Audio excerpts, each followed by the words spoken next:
Welcome to my channel. When Keith is out of town working, he wants, I'm not going to say homemade food, but he wants food cooked at home. Even if it's a quick convenience item food, he wants it made at home. You see, when he's out of town, sometimes he's working in pretty remote areas, and there's not a lot of options for food for him to eat for dinner. So he winds up eating a lot of fast food, a lot of McDonald's. Sometimes he gets lucky and he finds a Subway close by, but those are few and far between. And other times he does have a lot of options, but after working 12 to 14 hour days, he just wants something quick, and he goes through a drive-through, gets him some dinner, and heads for his hotel. So when he comes home, he's ready for food cooked at home. So in this video, that's what you're gonna get. So come on, go with me, and let's see what meals I made Keith, and one he made himself while he was home this time. Let's go.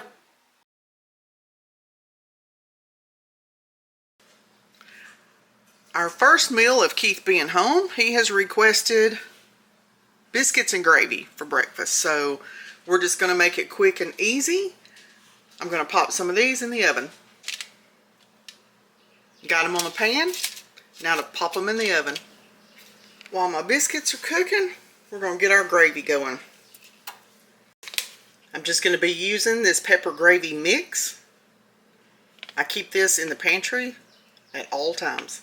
I'm going to make it according to the package directions. So I've got 1 3/4 cups of water. I'm going to put it in this saucepan. I'm going to turn this on a high heat to begin with. Next, I'm just going to dump my pepper gravy mix in. I'm just going to whisk this around. Get it all nice and combined. We want it smooth, no lumps in it. I'm just going to continue whisking this around and letting it thicken up. Even though that gravy mix is supposed to be flavored with sausage, we like actual sausage in ours. I had this in the freezer. It's still partially frozen, and that's fine because I'm just going to put it in this gravy mix and it will heat through. But I had already browned this up and used part of this in another recipe. So that's how I like to cook mine. I'll brown it all at one time, use what I need, put the rest in the freezer. It makes for quick, easy meals later. My gravy has started to thicken up some. So I'm going to go ahead here and I'm going to add my sausage in. Now this is about 1/2 pound of sausage.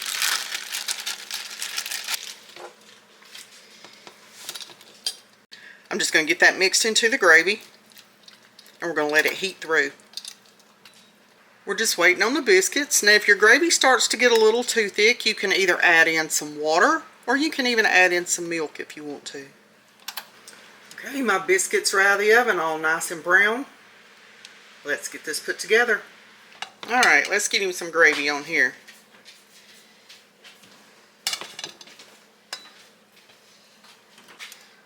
And there you go. Biscuits and gravy, the easy way. We'll let him give it a taste in just a minute. He's got his chocolate milk. He loves his chocolate milk.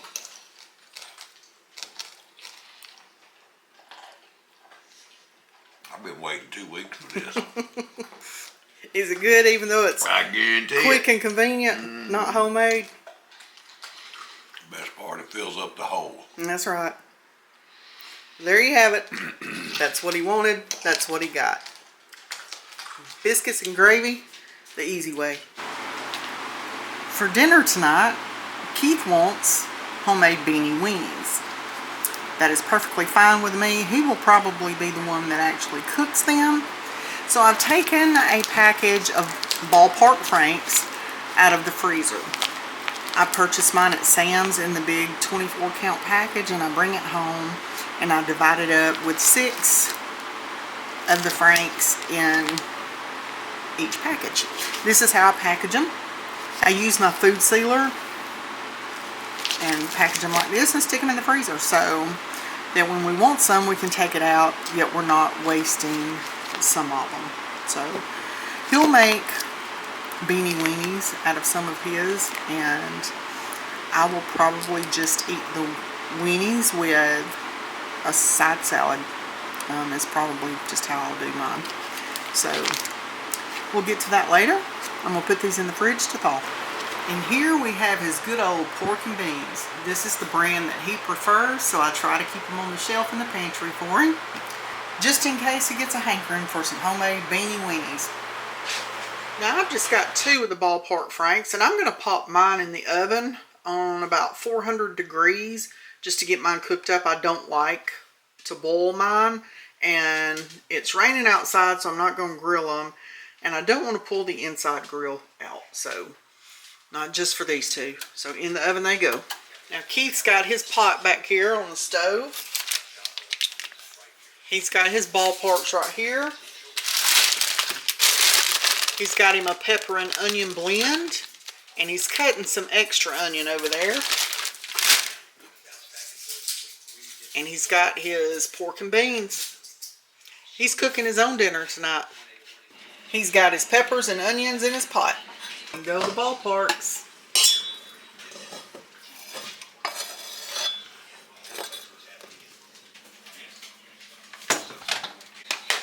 Next, he's going to add his seasoning in. He's going to put in some garlic powder, some black pepper, and what you got here? The Gospel all-purpose rub.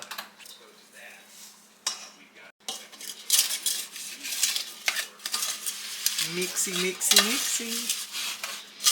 Are you happy to be home? Absolutely. You gonna break that camera? Nah. Taking my photograph.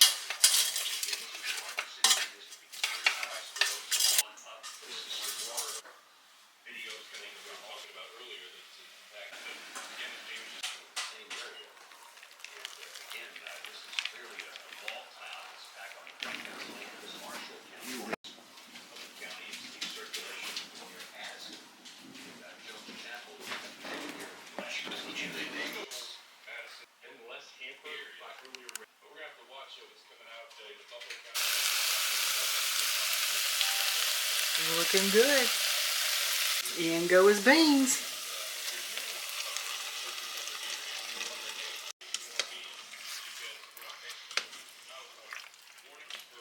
Now he's going to get those all stirred in, mixed in well, and let it simmer for a few minutes before it's ready to eat. My ballparks are ready and out of the oven.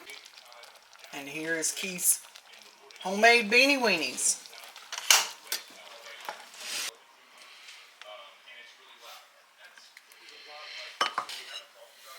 Yummy, yummy. If you like beanie weenies. There's Keith. He's going to taste test his beanie weenies.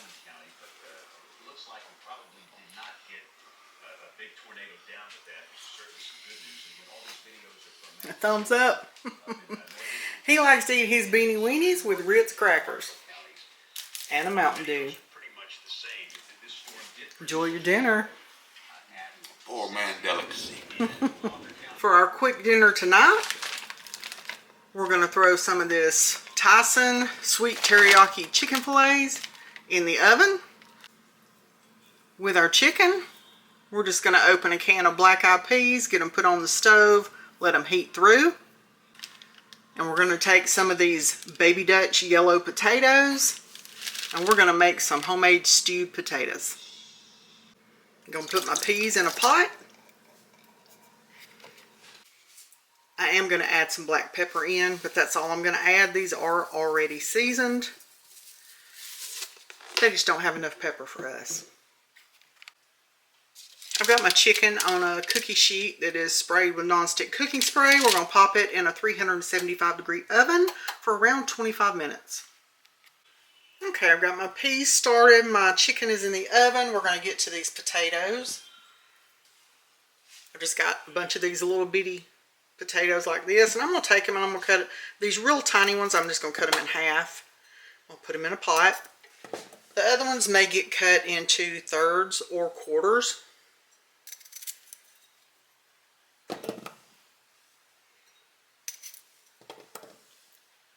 Let me get these cut up and I'll be right back with you. And I'm leaving the skin on mine. You can peel yours if you want to. And you don't have to use the little potatoes either. You can use a regular potato.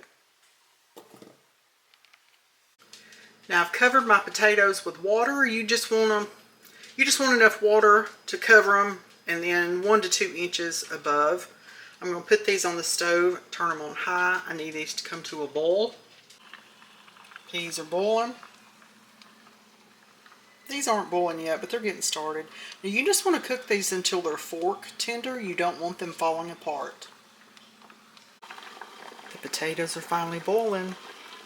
I'm going to check them in about 5 minutes and see where they're at and see how much longer they may need. In the meantime, you're going to need to get you a little bit of water. I have 1/4 cup in this measuring cup, and you need some flour. Now I'm just going to be using self-rising flour, and I'm going to put 1 large spoon in there. It's probably a little too much. You need about 1 tablespoon per 1/4 cup of water. We'll start with that. And I'm just going to take my little beater whisk, and I'm just going to whisk that up until it's all smooth. Just set that to the side. You're also going to need some salt, some pepper, some onion flakes or some onion powder. I'm using onion powder.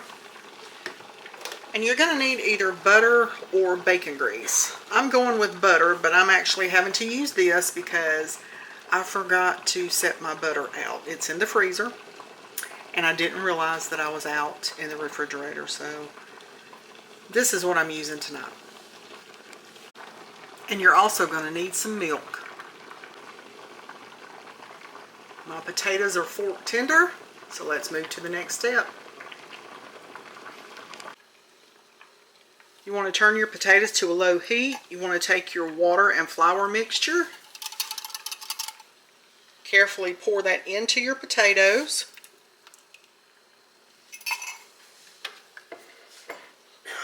Just stir that around gently. You can use the whisk if you'd like to. We just want to get this flour cooked. And you want that to start thickening your potatoes up. This is also where you're going to add your seasonings in. Now, I'm just going to salt and pepper to taste. I will leave a full recipe down in the description box for the stewed potatoes. I basically cut the recipe in half, but I'll leave the full recipe down there. You're also going to take your pepper. I'm also doing it to taste, but we like a lot of pepper in ours.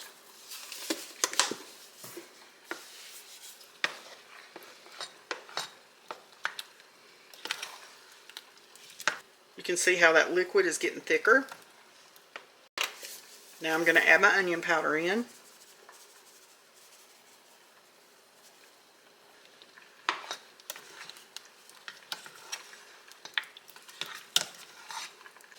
I'm going to add in about 1.5 tablespoons of butter.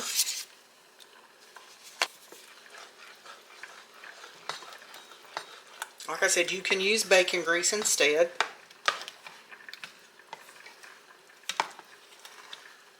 And last but not least, you want to add in 1/4 cup of milk.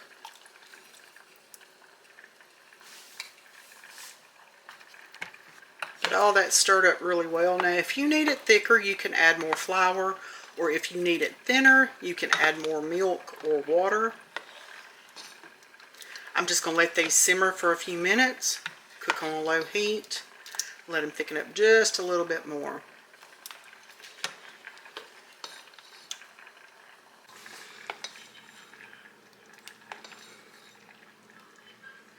I think we're going to call these stewed potatoes done.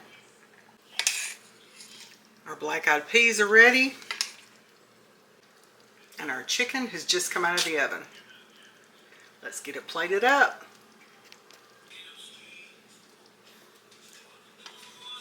making my sweetheart a plate.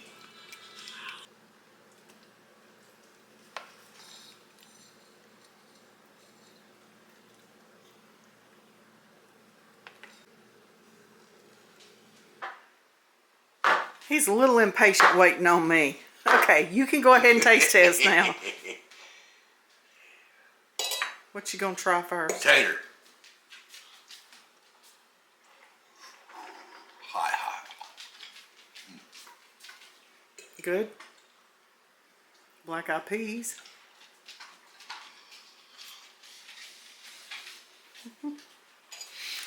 And chicken.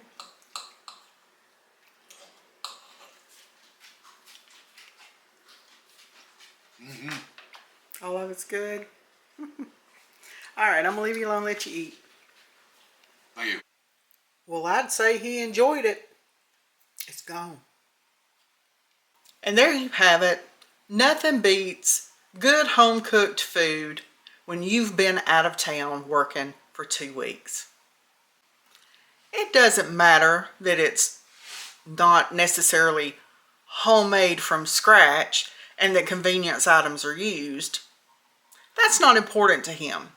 He just wants some good food cooked at home that he likes to eat. There was even one night in there I didn't film. We had been outside working all day doing yard work, and for dinner that night we had a frozen Red Baron pizza. That is our favorite frozen pizza. I keep them in the freezer just for days like that. I was so tired from working all day in the yard, I never even thought to pick up the camera and film that frozen pizza. So just know that one of the nights he was home, we did have a Red Baron frozen pizza for dinner. And guess what? The world didn't end because we ate a frozen pizza. It's okay. Let me know down in the comments what your favorite easy go-to meal is. And if you enjoyed this video, don't forget to like, share, subscribe, leave me a comment, all the things, and don't forget to hit that notification bell. And I'll see you in the next video.